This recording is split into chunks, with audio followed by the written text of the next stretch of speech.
मंगलाचरण करेंगे।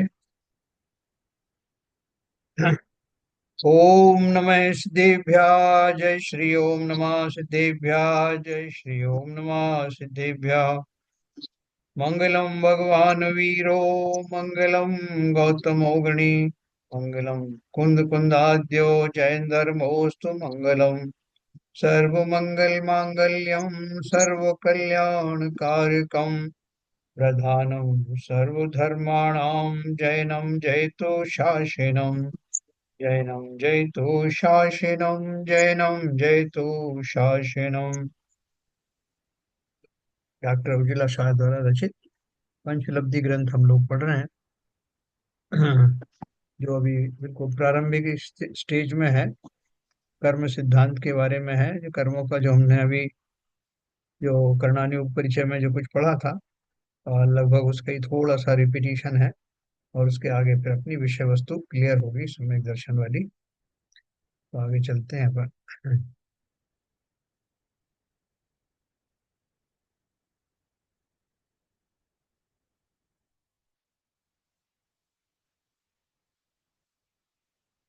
देखिए अपन ने ये पढ़ा था, जीव के परिणामों का विवेचन करते हुए, हाँ, उन परिणामों के निमित्त से कौन से कर्म बंधते हैं या कौन से कर्मों का बंद होना रुक जाता है आदि कथन शास्त्र में आता है। वहां कर्म प्रकृति की लंबी सूची लिखने का प्रयोजन नहीं होता, परंतु उस समय के जीव के परिणाम दर्शाना ही उसका हेतु है। अभी देखो, जो अपन का, कल मैंने आपको एक उदाहरण दिया था कि हमारी जो कार हम चलाते हैं, तो कार में अगर कुछ कमी रह जाए, गेट खुला रह जाए, या सीट बेल्ट नहीं लगाया हो, या ब्रेक ऑयल कम हो, या कुछ भी जो हो, तो उसमें उस हिसाब से तरह तरह के इंडिकेशन आते हैं। और वो इंडिकेशन से भी हम परिचित हैं। सारे इंडिकेशन एक तरह के नहीं होते, तो उनसे हमको अंदाज लग जाता है कि क्या प्रॉब्लम है। तो वो, लेकिन उन उन इंडिकेशंस को हम मिटाएं डायरेक्टली तो हमारा फॉल्ट नहीं मिटेगा, बल्कि फॉल्ट मिटाएंगे तो इंडिकेशन चले जाएंगे। तो ठीक उसी प्रकार से जीव कर्मों में घुस करके कुछ नहीं करता। कर्म रूपी जो इंडिकेटर हैं, उनमें घुस करके आप कुछ नहीं कर सकते। वो तो खाली आपका रेप्लिका है, ईगो है उस बात की कि आपने क्या फॉल्ट किए। तो फॉल्ट ठीक करते ही वो इंडिकेशन भी चले जाते हैं। तो ये अपने को एक विशेष थ्योरी एक ध्यान रखना है। इसलिए तो बोलते हैं कि कर्म तुम्हारा कुछ नहीं कर सकते, कर्म इंडिपेंडेंट है। तो इसलिए क्योंकि वो जो परिणाम मेरे जो चल रहे हैं, उनसे होने वाले जो नुकसान है उसका जिम्मेदार मैं ही हूँ। गेट खुला रह गया तो गेट से मच्छर मक्खी आएंगे। मैं इंडिकेटर को अगर इग्नोर भी कर दूं, तब भी मैंने जो गेट खोल के रखा है या गलती से खुल गया है, उसके फलस्वरूप जो कुछ संकट आने वाले हैं वो तो आएंगे ना मुझ पर। तो ठीक उसी प्रकार से मेरे परिणामों के कारण से, बिगड़े हुए परिणामों के कारण मेरे अंदर आकुलताएं व्याकुलताएं होती हैं। यथा योग्य समय में आज के किए हुए परिणाम है वो रजिस्टर हो गए। रजिस्टर होने के बाद में उसका फल मिलने का अर्थ क्या है कि अमुक समय में, एक पर्टिकुलर समय में, वो जो मैंने आज किया है उसका फल मुझे मिलता है। और जो इंडिकेटर्स हैं वो खाली बताते हैं कि वो हैं या चले गए। उस हिसाब से वो उस जीव को अपना अपना फल मिलता है। लेकिन कर्मों ने फल दिया ऐसा नहीं। कर्म खाली उनकी निमित्त मात्र उपस्थिति है, जिन उपस्थिति में वो सारे मेरे किए हुए कर्मों का मुझे फलादि मिलता है। और फलस्वरूप वो जो इंडिकेटर्स हैं वो बने रहते हैं, और जैसे ही मेरा वो कर्म का फल समाप्त हो जाता है, तो वो इंडिकेटर्स ऑफ हो जाते हैं, या मैंने अपने परिणामों को रेक्टिफाई कर लिया। तो वो सब आज अपन इसी की चर्चा करें। दूसरी बात यह भी है सर। जी। जो आपने एग्जाम्पल दिया कार का, जो डिफिशियंसीज है हाँ। उसमें तो हमें समय भी मिलता है। हाँ। यहाँ पर जो कर्मों का परिणमन हो रहा है, जो पर्याय बदल रही है, वो इतनी फास्ट बदल रही है, हम उसमें कुछ वैसे भी नहीं कर सकते। हाँ, उनका वैसे वैसे ही है। परिणमन इतना, अभी पर्याय आई वो वर्तमान की भूतकाल में परिवर्तित हो गई, हम्म। भविष्यकाल की वर्तमान में आई, इतनी हर समय उसकी परिणमन हो रहा है। तो उसमें तो हम कुछ कर भी नहीं सकते वैसे भी। वैसे भी पुद्गल की, पुद्गल विषय वस्तु में जीव कुछ नहीं कर सकता। जीव अपने बिल्कुल। परिणाम ही बदल सकता है। यस। तो जैसे मैंने आपको वो मोटा क्रूड एग्जांपल दिया कि वो जो इंडिकेटर्स आए, आप इंडिकेटर को उंगली लगाओ, इंडिकेटर को जाने के लिए बोलो तो नहीं जाएंगे। उससे संबंधित जो काम है जो मैं कर सकता हूँ, जो मैंने अपनी गलती की थी गेट खोलने की, या मैंने ऑयल कम रखा था, ये सब उनको मैं जैसे ही पूरा करूंगा इंडिकेटर चले जाएंगे। तो उसी भाव से आप इन कर्मों का उदय उदय समझना, और आगे आगे जो कथन आएगा उससे उसको रिलेट करना, कि मतलब उनकी प्रेजेंस तो है, उनका निमित्त तो है। निमित्त नैमित्तिक संबंध का अर्थ ये है कि जिस समय वो इंडिकेटर रहते हैं उस समय मेरा कोई ना कोई बिगड़ा हुआ परिणाम वहां मौजूद रहता है ना। जैसे ज्ञानावर्णी कर्म का उदय आया है, ज्ञानावर्णी कर्म का बंद हो रहा है तो बंद क्यों हुआ है ये मुझे मालूम हो जाना चाहिए। और वो खाली मात्र आपके लिए निमित्त है, वो आपको डायरेक्टली सुख दुख नहीं देते। मेरे परिणामों का वो उदय परिणामों का निमित्त पा करके, या जब वो कर्म मैंने आज कुछ किया है तो वो कहीं ना कहीं अंकित होगा ना, तो वो कहीं ना कहीं दर्ज हो गया, रजिस्टर हो गया। अब वो उस समय में आएगा तो उसका जो है फल मुझे मिलेगा। मैंने आज एक एफडी करवाई है, वो एफडी करवाने का जो है मैच्योरिटी कॉल एक रखा है मैंने, उतने काल के बाद में उसका फल मिलता है, उतना उतना पैसा आता है। तो ठीक उसी प्रकार से जो भी मैं परिणाम करता हूँ उन परिणामों का मुझे भुगतान करना होता है। भुगतान होते ही, अभी वो आपका जिस दिन से आपने कर्जा लिया, बैंक से लिया, उस दिन से उसकी पासबुक में चढ़ गया, रजिस्टर हो गया कि आपने इतना इतना कर्जा लिया था। अब जब वो उसका समय आएगा तो आपको उसका पेमेंट करना होता है, वो आपका कर्म है उस समय का। तो ठीक उसी प्रकार से जो आपने आज किया है, वो किए हुआ कृत्य का जो भी फल अच्छा या बुरा आएगा, वो आपका आएगा। और उस समय जो इंडिकेटर के रूप में जो कर्म मौजूद है कि इस कर्म का उदय आया, उदय है कौन से कर्म का, मतलब मैंने ये कुछ कार्य किया था, कर्म का अर्थ आप ये समझना, जो मैंने किया था उसका मुझे रिपे करना है ना। तो रिपे करना है, अर्थात वो कर्म का उदय अपन कहते हैं व्यवहार से।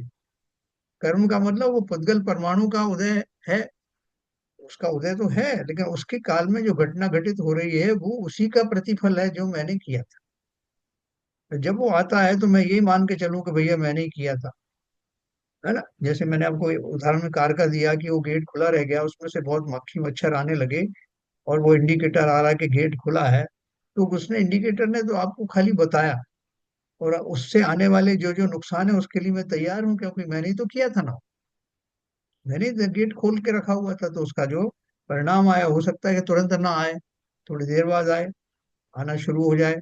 ऐसे ही वो आबादा काल के बाद में हर एक कर्म उदय को प्राप्त होता है, अर्थात उसका मैच्योरिटी आती है जो कार्य मैंने किया। और ऐसे व्यवहार में कहा जाता है कौन सा काम मैंने किया, तो उनको टाइटल दे दिया कि सा मोहिनी कर्म का उदय आया है, जो ज्ञानावर्णी कर्म का उदय आया है जो मैंने किया था। तो उनके अलग अलग नाम है, जो अलग अलग मेरे समय में मैंने जो परिणाम परिणाम किए थे, उनके भिन्न भिन्न प्रकार के फल जो है प्रकट होते हैं, और उनको मैंने नाम देने के लिए 8 प्रकार के नाम दिए हुए हैं मुख्य रूप से उनकी। और उत्तर प्रकृतियां बहुत सारी होती हैं। तो ये बहुत सिंपल मैकेनिज्म है। अपन इसको और अच्छे से पढ़ेंगे तो आपको समझ में आएगा, कहीं नहीं समझ में आए तो अपन डिस्कस करेंगे।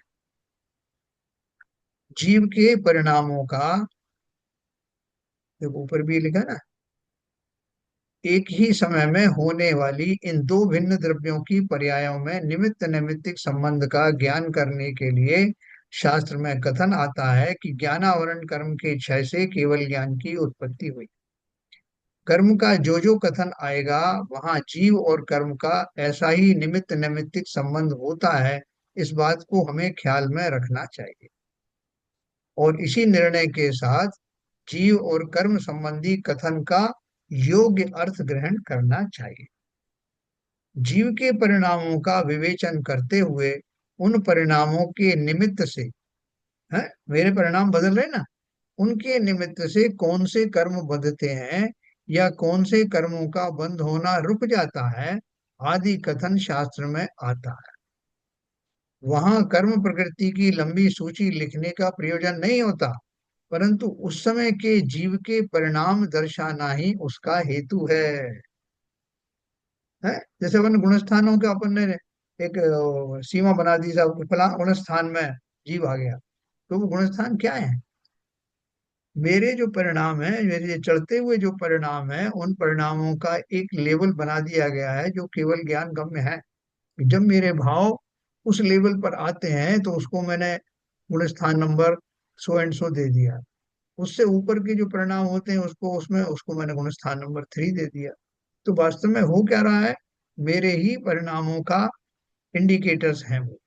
सिमिलरली कर्मों की जब अपन बात करते हैं तो कर्मों के साथ मेरा साथ बहुत भाव खराब हुआ। बोले कैसे खराब हुआ? तो मुझे मैंने छल कपट करने का भाव किया। बोले अच्छा अच्छा, तो आपका जो है आर्जव जो आर्जव के विपरीत जो कर्म है वो उसका बंध हुआ। या मैंने मान कषाय की, मान कषाय वाले जो कर्म हैं उनके योग के जो टाइटल है वो टाइटल मैंने दे दिया। तो वो सारे टाइटल्स जो है वो उनको उन पैमानों को उन परिणामों को मापने के लिए होते हैं।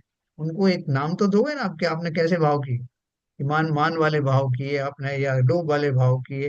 जो परिणाम मेरे अंदर चल रहे हैं उनको नापने के लिए मैंने वो कर्म के रूप में एक पौद्गलिक जो है उनका एक नाम दे दिया कि ये भाव चल रहा है, इसका मतलब मेरी फला फला कषाय है या फला फला कर्म जो है।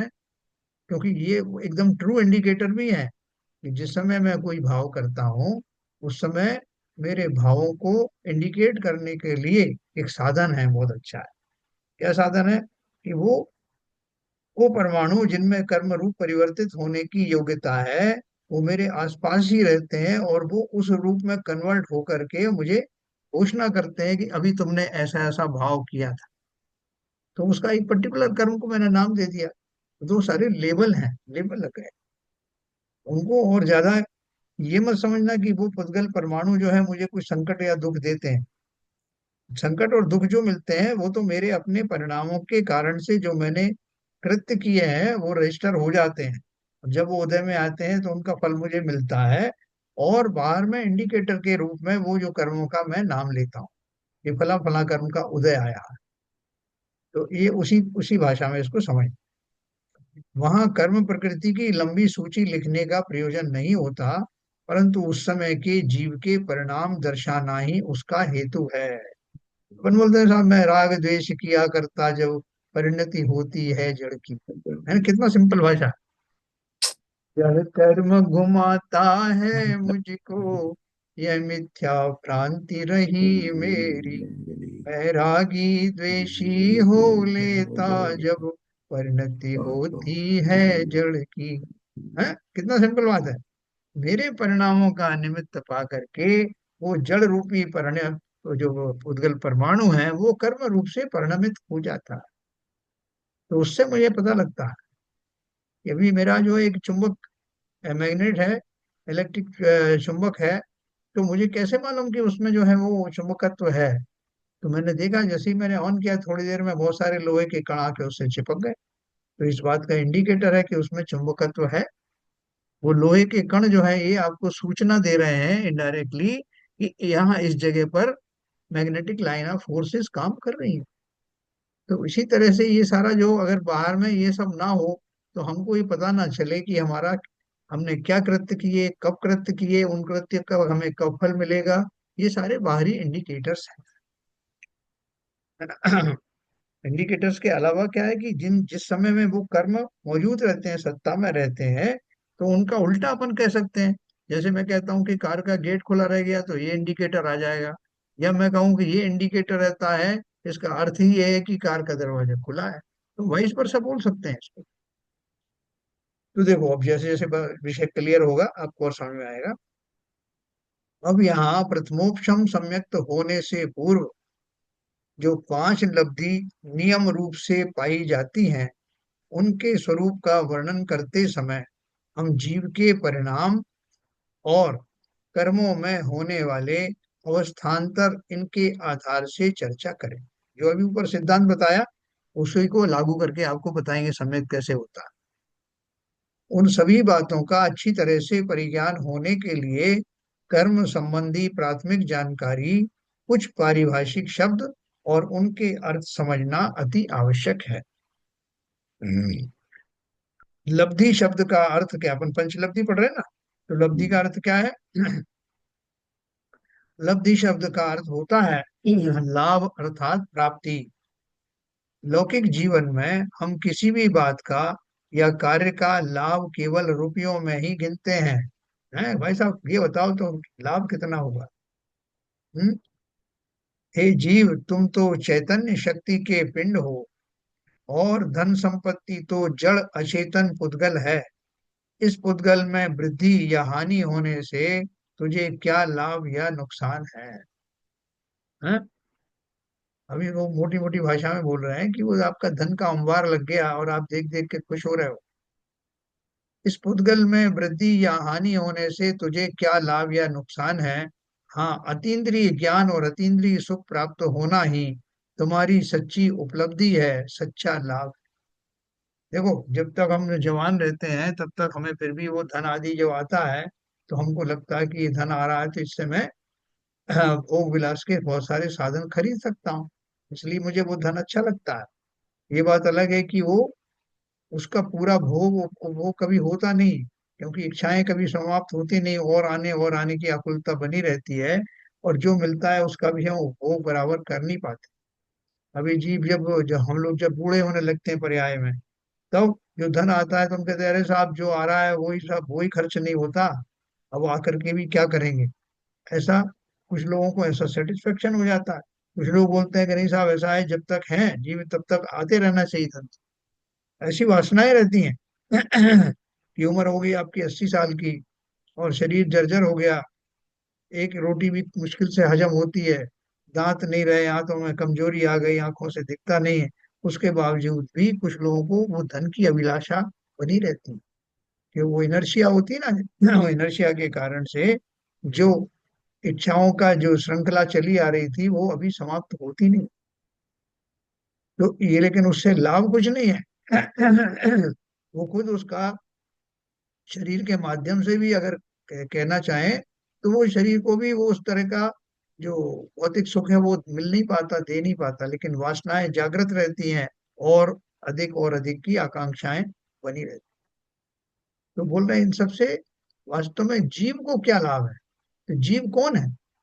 जब तक मैं ये नहीं समझूंगा इससे मुझे क्या लाभ है, तो मुझे लाभ जब मैं बोलूंगा तो मैं कौन हूँ, जब पहले ये मैं नक्की करूंगा कि मैं कौन हूं, तभी तो मेरे योग्य जो सामग्री है वो मुझे मिली नहीं मिली, उसी को मैं लाभ या हानि खाऊं। तो इस पुद्गल में वृद्धि होने से तुझे क्या लाभ या नुकसान है? हाँ, अतीन्द्रिय ज्ञान और अतीन्द्रिय सुख प्राप्त होना ही तुम्हारी सच्ची उपलब्धि है, सच्चा लाभ है। ऐसा परिपूर्ण अतीन्द्रिय अनंत ज्ञान और अनंत सुख तो मोक्ष प्राप्ति में है। मोक्ष का अर्थ है जीव की संपूर्ण शुद्धि और सत्ता में से सर्व कर्मों का संपूर्णतया नाश होना है। मोक्ष का अर्थ क्या है? जीव की संपूर्ण शुद्धि और सत्ता में से सर्व कर्मों का संपूर्णतया नाश होना। अभी आप बोल सकते हो कि साहब जब आप कर्म कुछ कर ही नहीं रहे थे, तो ये कर्म का आपने उसके अंदर में एक इंटरलॉक क्यों लगाया कि मोक्ष का अर्थ ही है कि जब तक संपूर्ण कर्मों का नाश नहीं हो जाता तब तक मोक्ष नहीं होता। इसका अर्थ ही ये है कि वो जो कर्म है मुझे जाने से रोक रहे थे, है ना। लेकिन ये फिर से वही व्यवहार की बात है। निमित्त निमित्त क्या व्यवहार की बात है कि जिस समय संपूर्ण शुद्धि होती है, संपूर्ण शुद्धि के परिणाम होते हैं, उस समय सत्ता भी खाली हो जाती है कर्मों से, है ना। कहने में यह आएगा कि साहब शुद्धि का अर्थ ये है कि मेरे परिणाम विशुद्ध हो जाएं और सत्ता में से सब कर्म चले जाएं। तो ये दोनों कहने की जरूरत भी नहीं है, ये तो ऑटोमेटिक है। अगर जब संपूर्ण शुद्धि होगी तो कर्मों का अस्तित्व रहेगा ही नहीं। या अल्टरनेटिवली मैं कहूं कि सारे कर्म निकल गए, इसका अर्थ क्या होगा? पूर्ण रूप से शुद्धि हो गई। तो ये लेकिन एक साथ कहा जा रहा है जिससे हमें कोई भ्रम ना रहे। मोक्ष का अर्थ है जीव की संपूर्ण शुद्धि और सत्ता में से सर्व कर्मों का संपूर्णतया नाश होना, एक साथ होता है।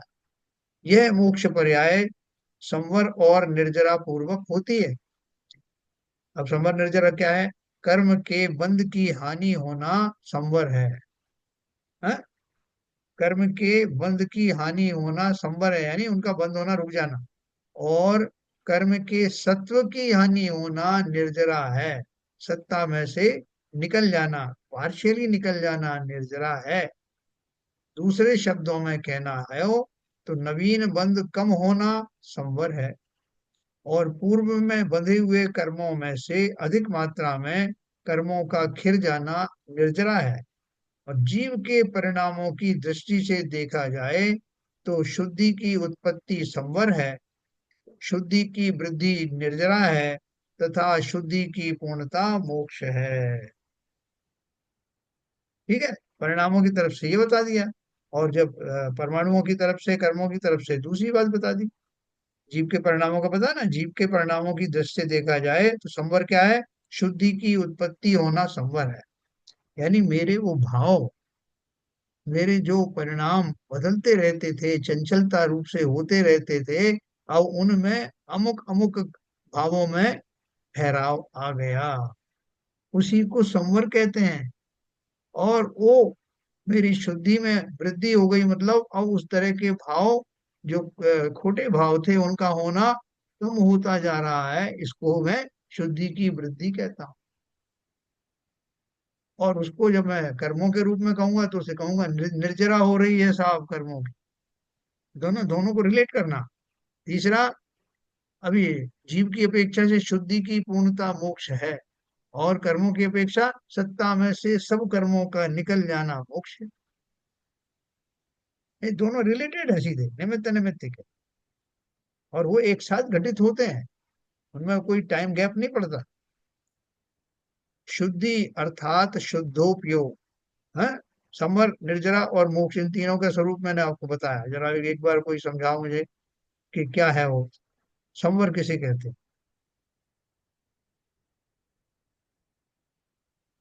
बोलो भाई, किसी भी जन साहब, संवर किसे कहते आश्रमों का रुक जाना ही संभव है सब। हैं? हाँ, और आश्रम मतलब क्या है आश्रम? आश्रम जो हमारे भावों से, भावों की वजह से हाँ। जो हमारे कर्म के स्कंद परमाणु आके जो अट्रैक्ट हो रहे हैं, बंध रहे हैं, उनको आश्रव कहते हैं। जब इनका हाँ। आश्रव का आना बंद हो जाएगा तो वो संवर होगा।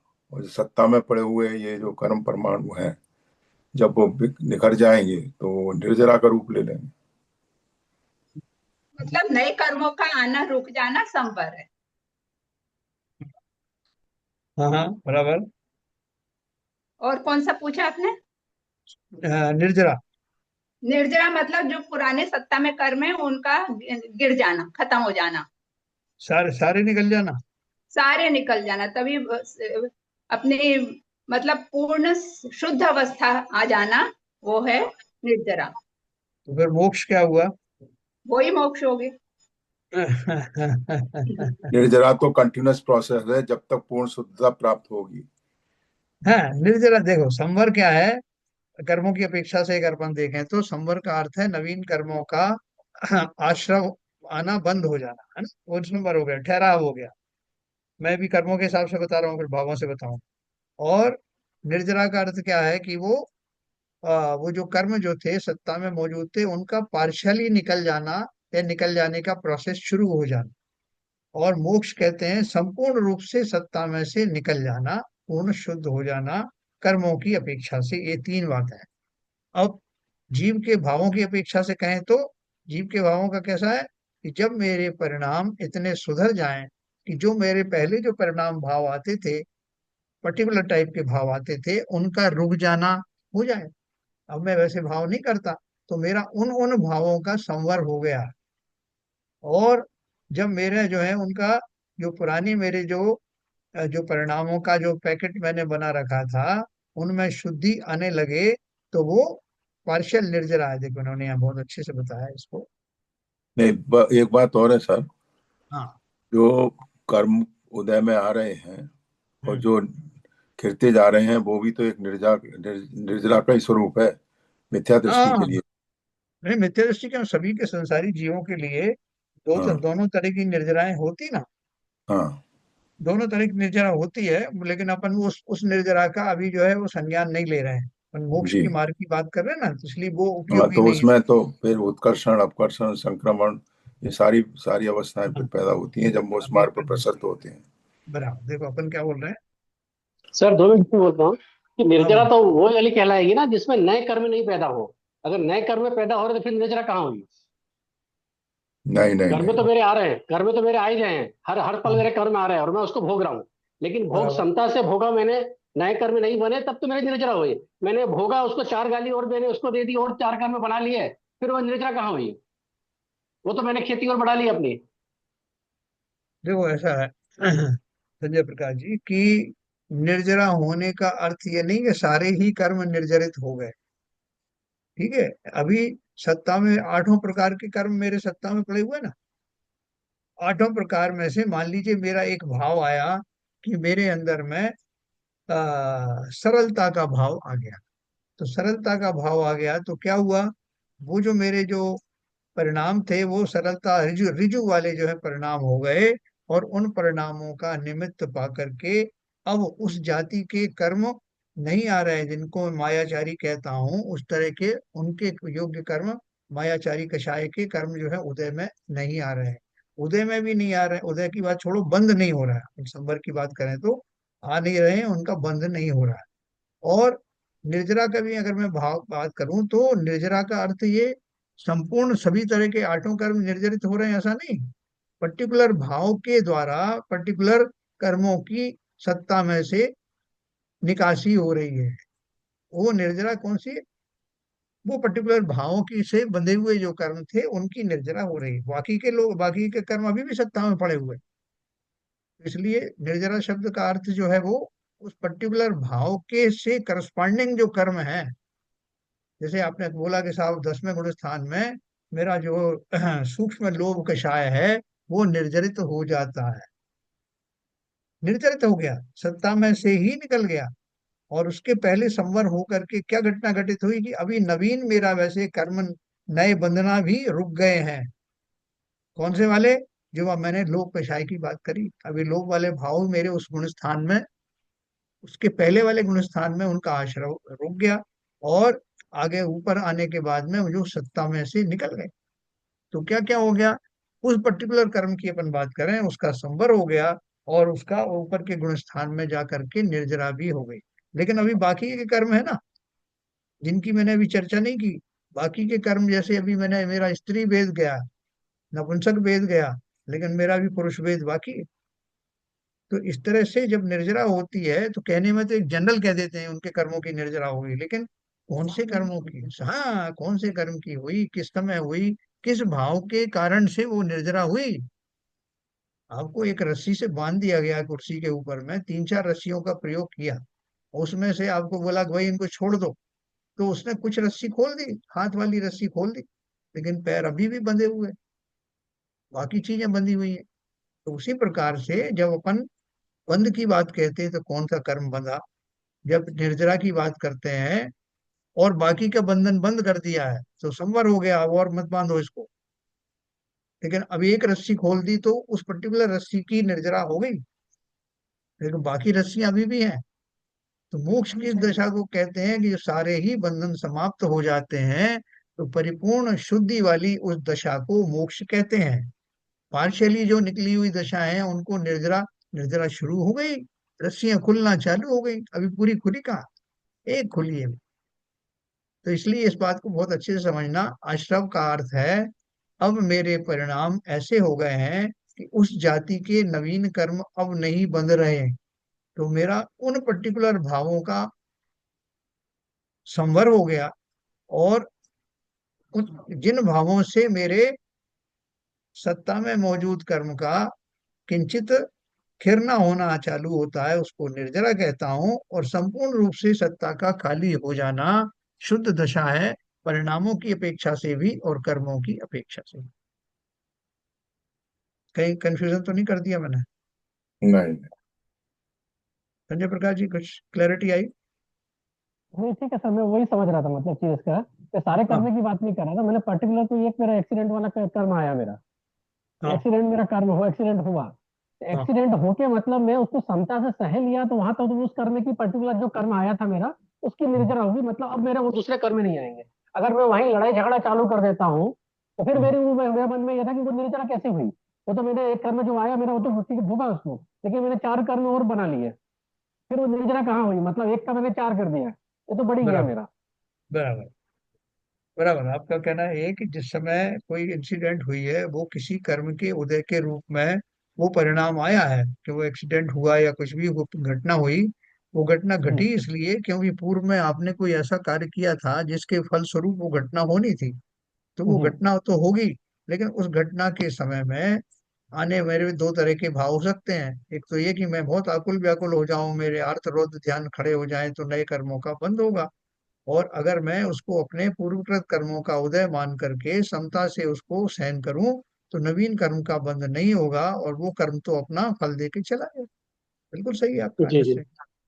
हाँ, तो निर्जरा उसी को है जिसको मैंने समता से सहा, और जहां मैंने चार कर्म और पैदा कर ली, फिर वो निर्जरा वर्ड उसके लिए नहीं आएगा। बिल्कुल बिल्कुल बिल्कुल। वही असली जो संवर पूर्वक निर्जरा है, वो वही है, वही जो मोक्ष को ले जाती है, ठीक है ना। लेकिन जी अभी देखो कि अभी हमारी दशा कैसी है, कि कच्ची दशा है। मान लो कि मेरे को मैं डॉक्टर के पास गया और डॉक्टर ने बोला कि आपका ये दांत निकालना पड़ेगा। तो दांत निकालना पड़ेगा, आप तैयार रहना। तो मैं मेंटली प्रिपेयर हो गया, और उससे उसने कहा थोड़ा बहुत दर्द होगा, वो आप सहन कर लेना, तो आगे का काम अच्छा हो जाएगा। मैं आपको एनेस्थीसिया नहीं दे रहा हूँ। तो अब क्या, मेंटली आप प्रिपेयर हो गए और आपने सोच लिया, किसी भी भाव से सोच लिया। मान लो आप जैन हैं, तो आपने ऐसा सोच लिया कि भैया शरीर में क्या रखा है, ये शरीर के ही तो अवयव है। दांत निकल गया, टूट गया, तो इससे मेरे को क्या कष्ट होना चाहिए। टेम्परेरीली आपने ऐसा सोचा, और उस परिणाम के फलस्वरूप आपको उस समय दर्द महसूस नहीं हुआ। तो क्या हुआ कि वो दांत तो निकला, तो दांत में जो निकलने के लिए जो जो दर्द होता है, जो महसूस करते हैं उनको महसूस हुआ। जिन्होंने ऐसा मेंटली प्रिपेयर हो गए उनको नहीं हुआ। तो ये जो घट और टेम्परेरी हुआ। अभी उस समय आप कह सकते हो कि मेरा वो कर्म था, वो उदय में आया और चला गया, क्योंकि मैं उस समय उन परिणामों से आ, परिणामों का संज्ञान मुझे था, और मैं मेंटली प्रिपेयर था। लेकिन अभी दूसरे ही क्षण जो है, या कोई दूसरी आपके शरीर में पीड़ा हुई, जिसको डेंटल से कुछ लेना देना नहीं, और मैंने वहां के लिए मेंटली प्रिपरेशन नहीं करी थी, तो उसके लिए मेरे मुंह से हाय निकली। उसके लिए मैं बहुत वो हुआ। लोगों का, डॉक्टर ने कहा कि आपसे कहा था ना कि आप सब दुखी मत होना। बोले वो दांत का होता तो मान लेता, ही तो पैर का था, तो वहां तो मैं तैयार ही नहीं था। तो अभी जो निर्जरा हो रही है, मान लो कि मैंने अभी थोड़ा बहुत जो है सीखा है, तो वो बहुत लिमिटेड निर्जरा हो। लेकिन जब जीव संपूर्ण रूप से इस शरीर को ही ओन नहीं करता, संपूर्ण रूप से भेद विज्ञान हो गया, यानी वो दशा तक आ गया, तो फिर शरीर की कोई भी दशा हो, या कैसा भी फल कर्मों के उदय में आने वाला हो, जैसे मुनिराज की दशा होती है, वहां उनको कोई अंतर नहीं पड़ता। तो उनकी स्थिति कैसी है, निरंतर संवर भी हो रहा है और निर्जराएं भी। ठीक है सर। तो अभी जी सर। हमको वो जो दशा है, जो मुनि दशा है, उस दशा में जो निर्जरा होती है, उस निर्जरा निर्जरा तक पहुंचना है। लेकिन अभी जो अपन बात करने वाले हैं, पंचलब्धि की बात करने वाले हैं, उसमें जो लब्धियां प्राप्त होती हैं वो हम और आप ही करते हैं। इसका अर्थ ये है कि मैं अपनी इस पर्याय में प्रथम गुण स्थान के बावजूद भी उन भावों को कर सकता हूँ, जिन भावों के फल स्वरूप न केवल मेरे कर्मों में ठहराव आता है, संक्रमण होता है, बल्कि मेरे स्वयं के परिणाम उस दशा को प्राप्त होते हैं जहां मुझे प्रकृति सम्यक दर्शन के रूप में पुरस्कार देती है, पुरस्कृत करती है। तो ये दोनों चीजें अपन कैसे घटित होती हैं, ये अपन पढ़ रहे हैं। ऐसा परिपूर्ण, है ना, क्या लिखा है, अतीन्द्रिय ज्ञान और अतीन्द्रिय सुख प्राप्त होना ही तुम्हारी सच्ची उपलब्धि है, सच्चा लाभ है। ऐसा परिपूर्ण अतीन्द्रिय अनंत ज्ञान और अनंत सुख तो मोक्ष प्राप्ति में ही होता है। मोक्ष का अर्थ है जीव की संपूर्ण शुद्धि और सत्ता में से सर्व कर्मों का संपूर्णतया नाश होना। लेकिन जैसे अपन कल बात अटक गए थे ना, अपन एक जगह क्या अटक गए थे, कि जब तक सब कर्मों का संपूर्ण नाश नहीं होगा, मोक्ष नहीं होगा। तो पहले कर्मों का नाश करो, बाकी सब चीजें छोड़ो। कर्मों को पता लगाओ कौन कौन से कर्म बंधे हुए हैं, फिर उनका सत्ता में से निकालो। तो मैं कैसे निकालूंगा, उन पौद्गलिक वस्तुओं के ऊपर मेरा कोई अधिकार नहीं। तो अपन बात कर रहे थे हमें क्या करना है, मेरे हाथ में एक टॉर्च है, आपको कहा गया कि भैया यहाँ से अंधेरा भगाओ, तो अंधेरे को कैसे खदेड़ूं। मैं तो टॉर्च जला दूंगा, तो कर वो अंधेरा अपने आप भाग जाएगा। ठीक उसी प्रकार से ज्ञान का प्रकाश जलते ही कर्म जो है भाग खड़े होते हैं। मेरे परिणाम, जैसे इतने ही आधा ही कहूं कि मोक्ष का अर्थ है जीव की संपूर्ण शुद्धि, तो हो गया वो उतनी डेफिनेशन। लेकिन दूसरी जो डेफिनेशन साथ में क्यों लगाई, आपको उस निमित्त का ज्ञान कराने के लिए कि जिस समय आत्मा संपूर्ण रूप से शुद्धि के भाव बनाता है, उस समय सत्ता में कोई कर्म रहते नहीं। ऐसा निमित्त नैमित्तिक संबंध बताने के लिए दोनों बात एक साथ बताई जा रही है। मैं एक बात बताऊं तब भी वही अर्थ है। संपूर्ण शुद्धि, जीव की संपूर्ण शुद्धि बोलूं, इसका अर्थ ही यह है कि वो जीव, अब उसके कोई परिणाम ऐसे रहे नहीं जिनके निमित्त पा करके वो कर्मों का बंध होता था।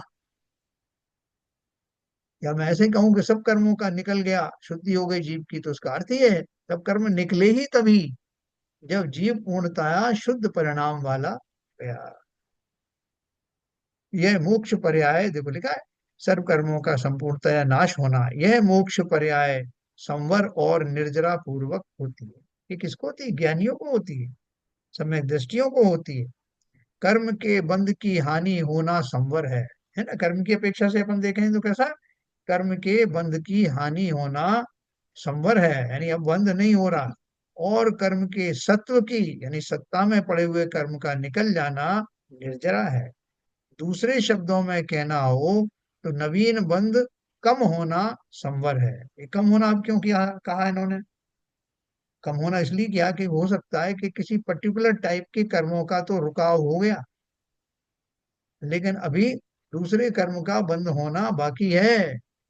बहुत सारी हमारी जो है वो प्रकृतियों का जो संवर हो जाता है, लेकिन दूसरी प्रकृतियां अभी चलती रहती हैं। तो इसलिए वो नवीन बंध कम होना संवर है। और पूर्व में बंधे हुए कर्मों में से अधिक मात्रा में कर्मों का खिर जाना निर्जरा है। जैसे जो अपने अपन बात कर रहे थे ना, नीरजा जी बोल रही थी, तो निर्जरा का अर्थ क्या है? संपूर्ण रूप से निकल जाने के नाम निर्जरा नहीं है। पार्शियली कर्मों का सत्ता से निकल जाना या उस प्रोसेस का प्रारंभ हो जाना, वो निर्जरा है। संपूर्ण रूप से निकल जाने को तो क्या कहेंगे?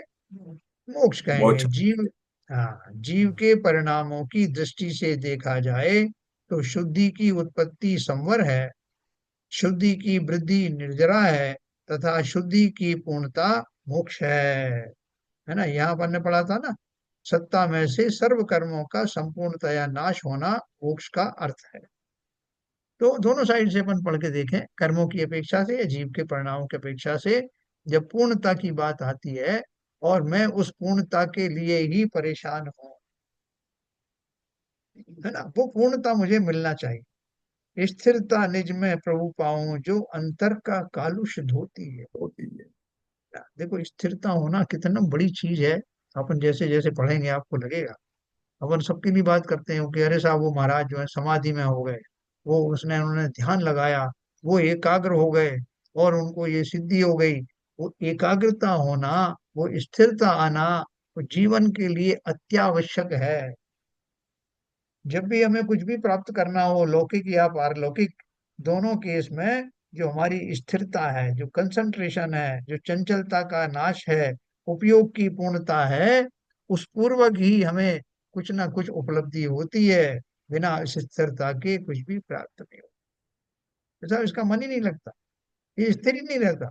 कभी कुछ सोच रहा है, कभी कुछ सोच रहा है। ऐसे व्यक्ति की लौकिक में भी कोई किसी तरह से उसका रिस्पेक्ट नहीं करता। तो देखो ये बिल्कुल सिंपल शब्दों में आप समझना, ये कर्मों से हमारा रिलेशन क्या है, कि ये इनको, सब कुछ मैं हूं, मेरी ही चलती है, कर्म बेचारे क्या करे। मैंने ही तो वो इंडिकेटर खड़े किए और मैं ही अपने परिणाम सुधार करके उन कर्म रूपी इंडिकेटर से मुक्त हो सकता हूं, है ना। लेकिन वो इंडिकेटर मुक्त होने का अर्थ कैसा है, कि उसमें जो मुझे उस उनके परिणाम स्वरूप जो कर्म मैंने आज बांधे हैं वो तो रजिस्टर हो गए हैं। और जब वो पर्टिकुलर मैच्योरिटी पीरियड उनका आता है, उनका आने का अर्थ क्या है? मैंने जो भाव किए थे, मैंने जो परिणाम किए थे, उसके लिए कहीं किसी ने लिख के रख लिया कि आज की तारीख में इसने ऐसी ऐसी गाली दी, वो किसी ने रजिस्टर में लिख लिया। और उसमें ये भी लिख लिया कि तुमने जो आज गाली दी है, आज 10 साल बाद तुमको इसकी जो है सजा मिली। तो जब 10 साल पूरे हुए तो वो रिकॉर्ड काम में आया, और रिकॉर्ड के अनुसार जो भी आपको सजा देने वाला था उसने उतने साल बाद आपको सजा दे दी। तो वो जब वो सजा मिल रही थी, वो सजा तो बात की बात है, जिस समय उसने रजिस्टर में अंकित किया, उस समय एक उसने कहीं एक इंडिकेटर अलार्म लगा दिया वो अलार्म उसने टाइम के बाद बजेगा, और आपको दिख रहा है कि मेरा अलार्म लगा हुआ है जो इतने इतने दिन बाद बजने वाला। तो वो जो आप अलार्म लगाया है जिस इंस्ट्रूमेंट में, आप उससे द्वेष करोगे क्या? यार ये इंस्ट्रूमेंट है, इसकी वजह से मेरे को सजा मिल रही है, उसकी वजह से मिल रही क्या? उसमें तो खाली दर्ज हो गया है कि वो आपका अलार्म कितने बजे जो है बजेगा, और जो किया है उसका भुगतान करना पड़ेगा। तो जब वो आया, उस समय आया, तो आपने पूर्ण ज्ञान के साथ में माना कि ये अलार्म जो है तभी आ गया था जिस समय मेरे भाव खराब हुए थे। और सबसे बड़ी रहस्य की बात यह है कि आप उस अलार्म को बंद भी कर सकते हो बीच में। वो कैसे बंद कर सकते हैं? कि जो आपका जो पैकेज बन गया ना, उसमें आपको विशेष है, जब तक वो उदय में नहीं आता, अलार्म बजता नहीं है, उसके पहले आप उसको मैनिपुलेट कर सकते हो। उस, जिसे हम संक्रमण कहते हैं, वो दशाएं हम आगे भी पढ़ेंगे, उन दशाओं को हम कर सकते हैं अपने भावों से। तो ये सारी प्रक्रिया अपन जानेंगे, और बहुत चतुराई के साथ में अपना काम करते हुए, पुराने कर्मों के उदय में समता बनाए रखते हुए, नवीन कर्मों से ना उलझते हुए, और एक दिन इस संसार से निकल जाएंगे। ये सारी जो प्रोसेस है, ये पूरा रहस्यमय है। इस प्रकृति ने हमको ये वरदान दिया है कि आप थोड़े अगर सचेत हो गए तो इनमें उलझने की बजाय इनमें से चुपचाप होते हुए निकल सकते हो, सम्यक दर्शन प्राप्त कर सकते हो, मोक्ष दशा को प्राप्त कर सकते हो। ये हमको तरीके बताए हैं जो सबको नहीं मालूम। बहुत कम बिरले लोगों को मालूम है, लाखों करोड़ों लोगों में से एक आध सम्यक दृष्टि बनता है। इस बात से निराश मत होना, तेरे साहब लाखों की बात है तो हमारा नंबर कहाँ आएगा? अरे अनंत अनंत जीव हैं, लाख करोड़ क्या होते? उनमें से मैं भी एक हो सकता हूँ जिसे सम्यक दर्शन प्राप्त होने की पूरी पूरी योग्यता है। उस योग्यता की हम चर्चा कर रहे हैं, पहले हमें उसका बहुमान आना चाहिए कि मैं उन गिने हुए गिने चुने चंद लोगों में से हूँ जिन्हें ये रहस्यपूर्ण तरीका ज्ञात होने वाला है। कैसे करूंगा मैं सम्यक दर्शन? घबराने की जरूरत नहीं है। आचार्य कहते हैं, अगर रुचि पूर्वक तुम आत्मा की बात सुनने को उद्यत हुए हो, तो न केवल तुम भव्य हो, बल्कि निकट भव्य हो। बहुत जल्दी तुम्हें वो सब प्राप्त होने वाला है। भरोसा रखो, शांति रखो, धैर्य रखो, स्थिरता लाओ। उपयोग की स्थिरता से क्या प्राप्त नहीं हो सकता? तो अभी देखो, जीव के परिणामों की दृष्टि हमने देख ली। शुद्धि का अर्थ क्या है? पूर्ण शुद्धि की बात कर रहे हैं ना। शुद्धि अर्थात शुद्धोपयोग, आत्म स्थिरता, आत्मलीनता, शुद्धात्माभिमुख परिणाम। ये सारे शब्द एक जैसे। शुद्धि अर्थात शुद्धोपयोग, आत्म स्थिरता, आत्मलीनता, शुद्धात्माभिमुख परिणाम। जब जीव शुद्धोपयोग में रहता है, तब उसे अतीन्द्रिय आनंद की प्राप्ति होती है। हम कहते हैं ना कि साहब, एक बार आप जो है बैठ के देखो एकांत में, और एकांत में बैठ करके जब आप संसार की समस्त विकल्पों को छोड़ करके स्वयं स्थापित होने का प्रयत्न भी करोगे। मैं अभी ये नहीं कह रहा हूँ कि आप उसमें कामयाबी हो गए, प्रयत्न मात्र ही आपको बहुत सुख देने वाला है, ऐसा आचार्यों ने बताया। जब जीव शुद्धोपयोग में रहता है, तो उसे अतीन्द्रिय आनंद की प्राप्ति होती है। राग द्वेष रूप कषाय दुख देने वाले परिणाम हैं। छह ढाला में कहा है, रागादि प्रकट ये दुख देन, प्रकट में ही ये दुख देने वाले हैं।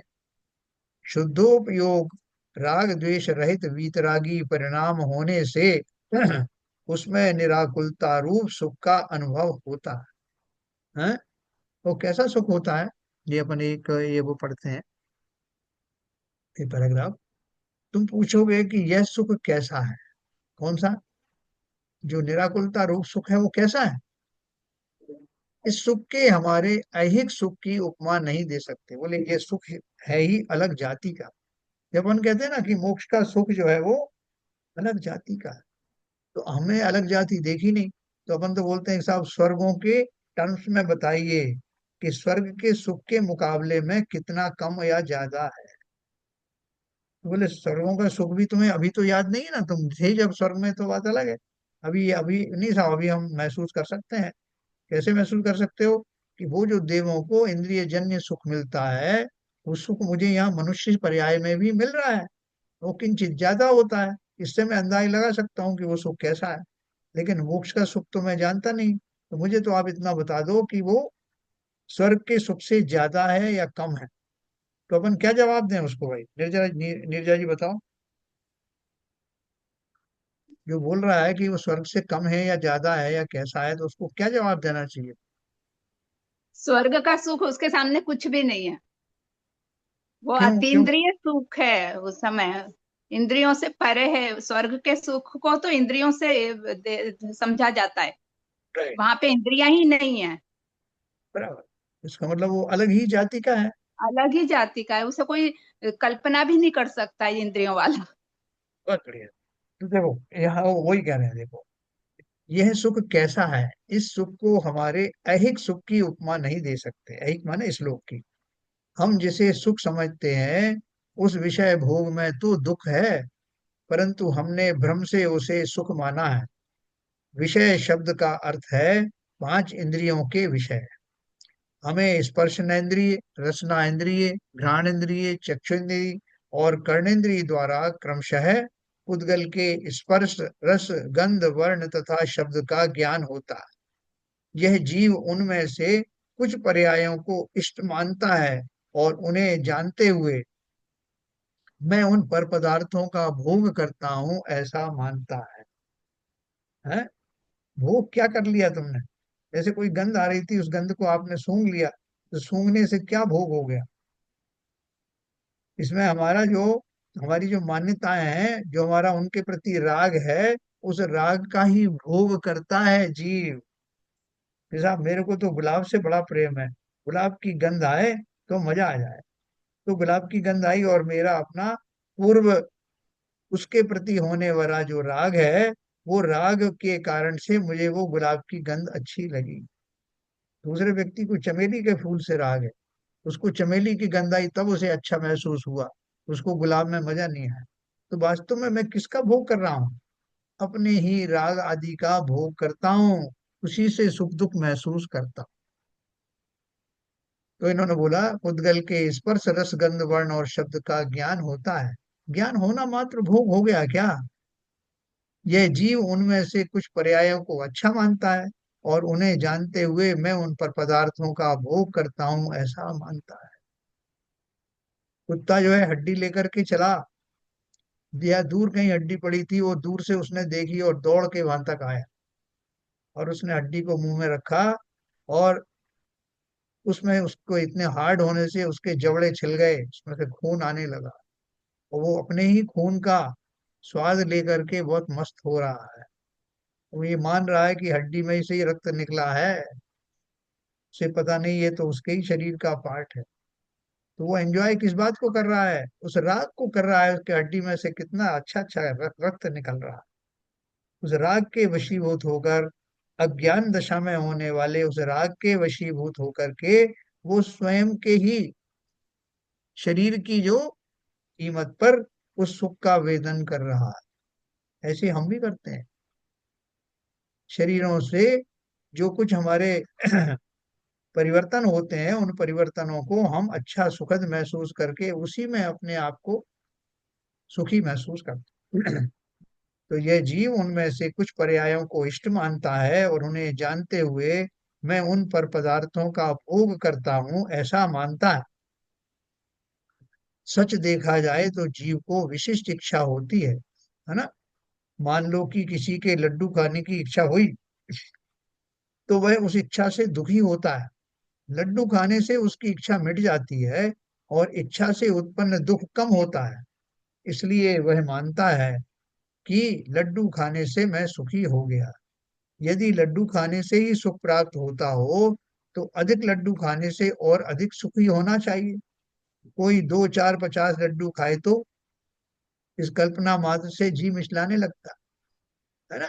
तो क्या बोल रहे हैं किसी के लड्डू खाने की इच्छा हुई, परंतु जब तक लड्डू खा रहा है तब तक अन्य अनेक इच्छाएं उत्पन्न होती रहती हैं। यह तो हमारे रोज के अनुभव की बात है। इसलिए लड्डू खाने पर भी वह जीव अन्य इच्छाओं के कारण दुखी ही बना रहता है ना। तो ये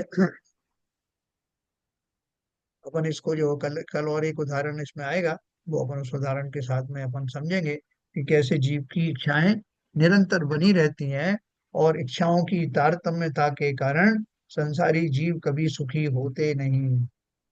जो भूख प्यास पंचेंद्रिय के जो विषय हैं, वो जितनी देर चलते हैं, जैसे कोई दवा खाने से हमारा रोग थोड़ा सा दब जाता है, उसी प्रकार से ये इंद्रिय के विषय भोग हैं।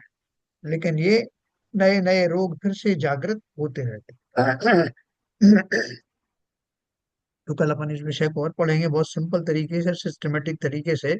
हम संसार में रहने वाले जो सो कॉल्ड सुख हैं और जो असली में दुख है, इसका स्वरूप समझें।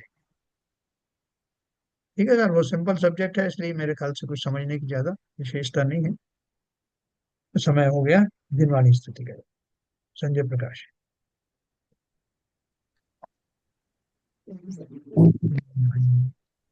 मिथ्यात्व में नाश वेको ज्ञान के प्रकाश वेको आपा परिभास वेको भानु सी बखानी है। छहु द्रव्य जान वेको भव विधि भान वेको स्वपर पिछान वेको परम प्रमाणी है। अनुभव ताय वेको जीव के जताए वेको कहो न सताए वेको भव उरे आनी है।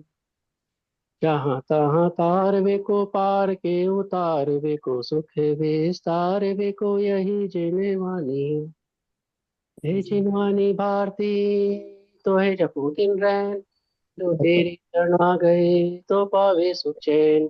जा वाणी के ज्ञान से सूझे लोका लो सो वाणी मस्तक धरो सदा देते दो सदा देते दो। जिनवाणी माता की जय। कार्य सर।